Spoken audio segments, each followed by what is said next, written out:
know, he posted some of the DMs, but he only posted the tough talk he was doing. You know what I'm saying? I didn't post. Typical nigga. And you know what? That don't do nothing to me, Bank. I've been in shootouts. You know what I'm saying? Like, I understand what real beef is.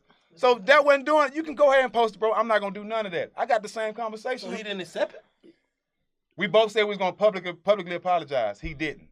But one thing he don't know, you don't apologize for him. I apologize because I was wrong. Yeah.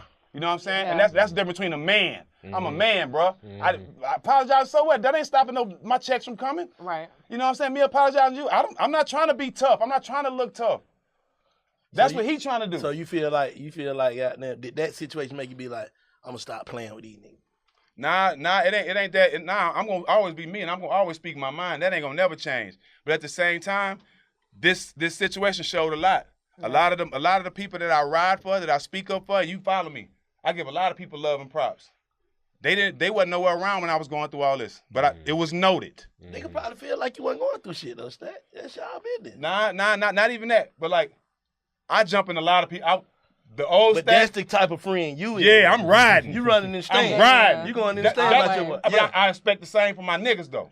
But some niggas ain't like that. Some niggas don't do that. I know that shit. now. Most Right? niggas You know, ain't like how that. shit I go. know it, but I know it for real now. Nah, for sure. I know it for real now. But you can't take that personal though. I don't take it personal. I just know why I'm at with you. For sure. Yeah. You know what I'm saying? I'm not mad at you. I just know why I'm at with you. Nah, Going forward, I know why I'm at with you. You can't call me and ask for the same things that you did before all this went down. What you feel like they should have done? Look, put it like this. I didn't grow up with Rizza Islam. He put me on his page. I'm riding with my brother. I didn't ask him to do that. I didn't ask, but he know I'm a stand-up nigga. He know you can't assassinate my character no type of way. And a lot of things Kwame was saying was because he was upset. Kwame know a lot of stuff wasn't true he was saying. He know all of it wasn't true. You know what I'm saying? But when he came out and said that, that's why I got on Instagram and said, nigga, yeah, I was in a strip club. Nigga, I had my red bandana tied around my locker in Indiana. The president of the team came down to the locker room for the game like, Jack, I love you to death. But you got to take that down, y'all. You can't have no red bandana on your locker. I was gangbanging hard.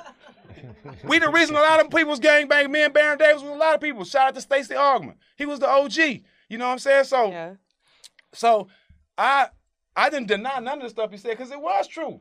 I was in the strip club every night. Yeah. I'm proud of it. I enjoyed that. I did a lot of stuff in my life that a lot of people won't be able to do. So none of that really hurt me.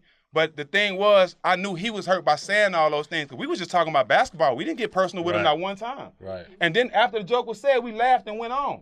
We never said his name again. So I knew he was hurt that I said it. You know what I'm saying?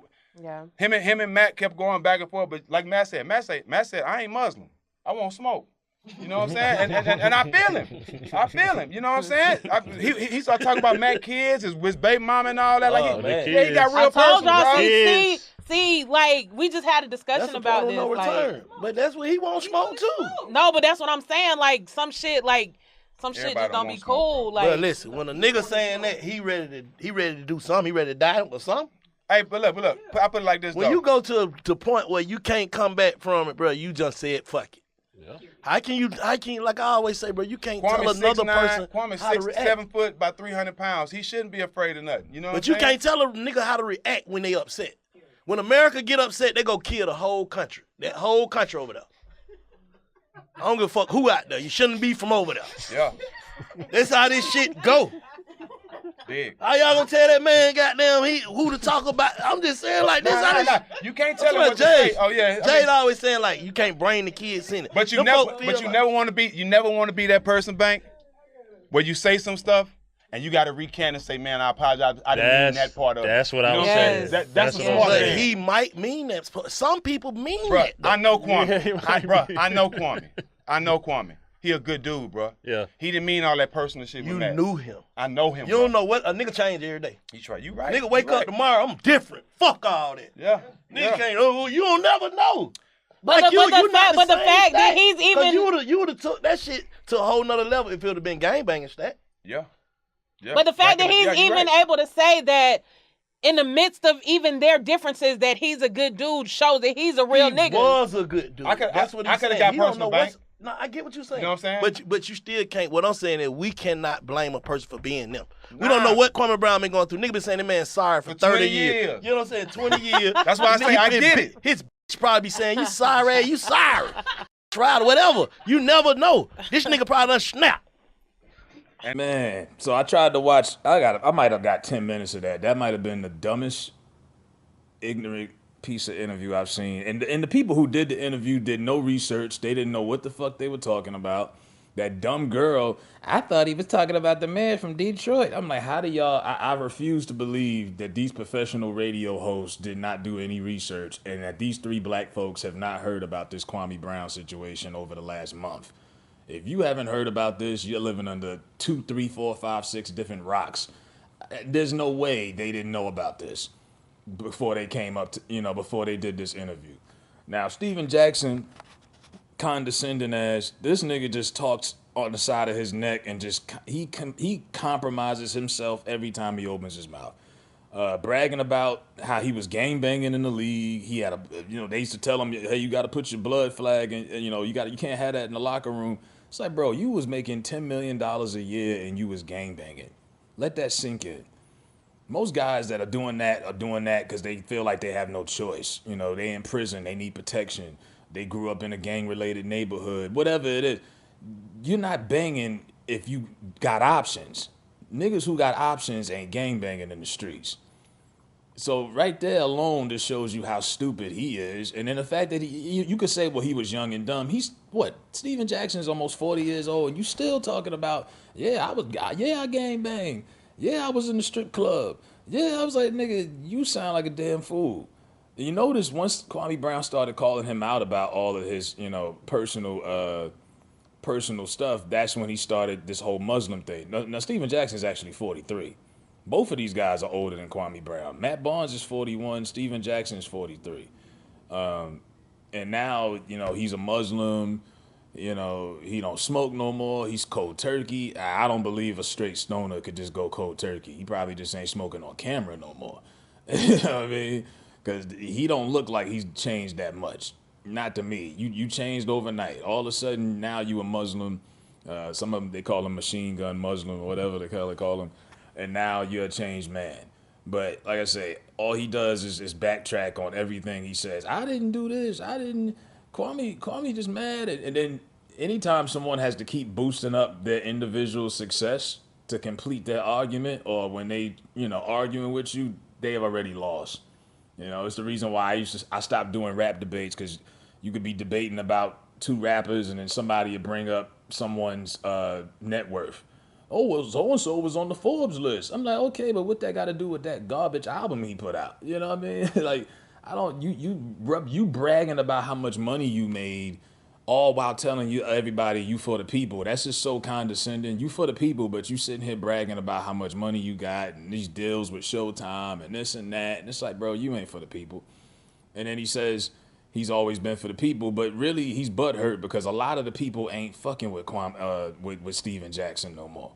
A lot of people are waking up to his bullshit. And they like, you know what?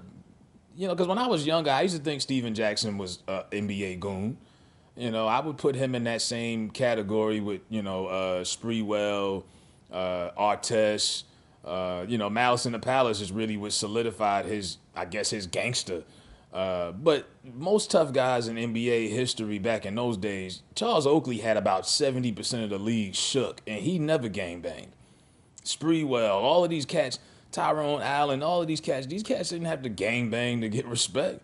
They didn't have to brag about not having security in the club. Stephen Jackson brags about going to the club in his prime, making $10 million a year while gangbanging and going to the club with no security. And he's supposed to be a man of the people. That's ignorant as fuck.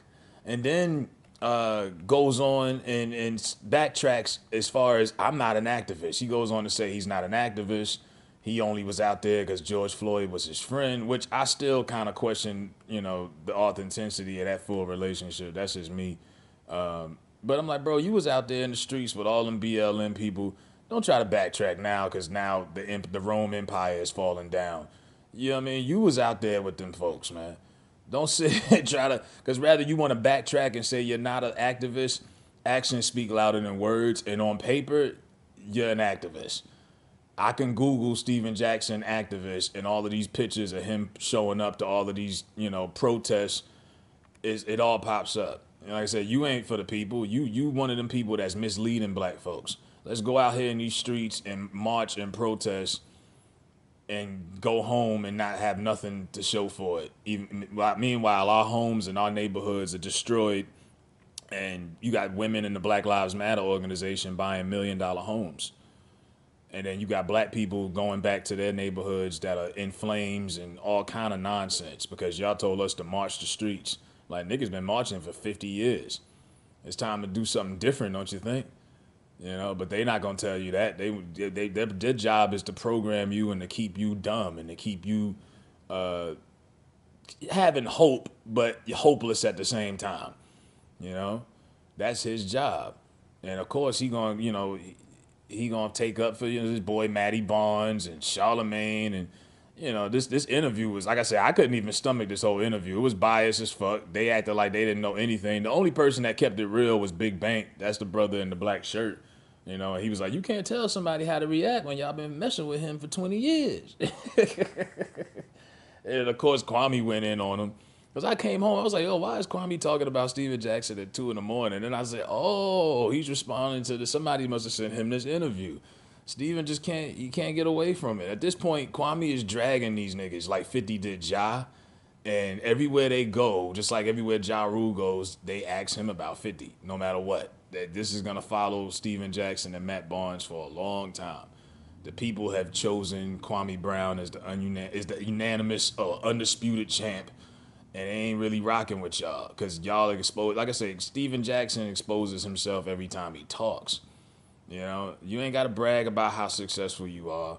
And I definitely wouldn't be telling people, oh, I used to gangbang. I was in the NBA gangbanging. You're a fucking idiot. You know what I mean? You're an idiot. If making a lot of money doesn't change your lifestyle, I don't know what you're doing. You're crazy to still be doing the same stupid shit. These poverty habits. These are poverty. Activities. Gangbanging. That's motherfuckers with money ain't doing that shit. I'm sorry. I don't know any 6-figure gang members. You know what I mean? I don't know any gang members making 6 figures and got shows on TV and blah blah blah blah blah blah blah. But he thinks that this is what makes him legitimate. And it's like, nah, it just makes you a big dummy. It's like I was talking about Jim Jones. You 45, still gang banging blood. I'm like, bro, you've been banging blood since I was like 13, Evan. Like, come on. You know what I mean? It's time to grow up, bro.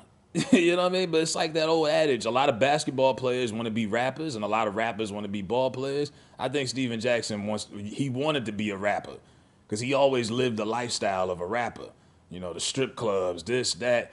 It's like, bro, just play ball, get your money, take care of your family, and be whole. Be thankful that you one of these kids that grew up on the court that was actually good enough to make it out the hood and make millions of dollars and make something of yourself. Straighten your acts, straighten your shit together. But this whole fake Muslim talk that he just started coming up with, it's like, bro, it's a lot of people from that community that's even seeing through you, and they like, nah, bro. I get progression, and I get, no one changes overnight, but it's like, bro, you just need to get away from social media for a while and just stop talking about this because you really are making yourself look bad. Really. And these cats on this damn show, they just was kissing ass the whole time, especially that girl. I don't even know who this is. Huh? I don't even know who that was. I'm like, so y'all don't get on YouTube. I refuse to believe anybody black who has anything to do with media has not. So y'all ain't seen none of the shit with Charlemagne and none of these guys. Come on now. Now that's that get along, go along shit. Y'all trying to play dumb like y'all don't know what the fuck is going on. Half of the interview was about Kwame Brown. So it's like y'all know about it. You knew enough to ask him the question because Jack didn't bring up Kwame Brown. Bank did. So don't play dumb like you don't know what's going on. I can't stand stupid shit. You know what I mean? When I was podcasting, and I had an interview, I always did my research. You got to. You don't want to be up there and not know who you talking to and not know what to talk about. That's just, you got to be prepared. Preparation is key. But yeah, that interview, that was bad, journalism or whatever you want to call it. But Stephen Jackson dug himself in the hole again. I just think he just need to shut up. Just do your sports analytic talk, get on Undisputed with Skip and them and just do your thing, man, and just shut up. It's not that, as I say, every time Kwame is about to chill and get off these they just keep adding fuel to the fire. They can't help it, you know. So it is what it is, man. Let me know what y'all think about Stephen Jackson exposing himself in this interview about Kwame Brown. I'm out.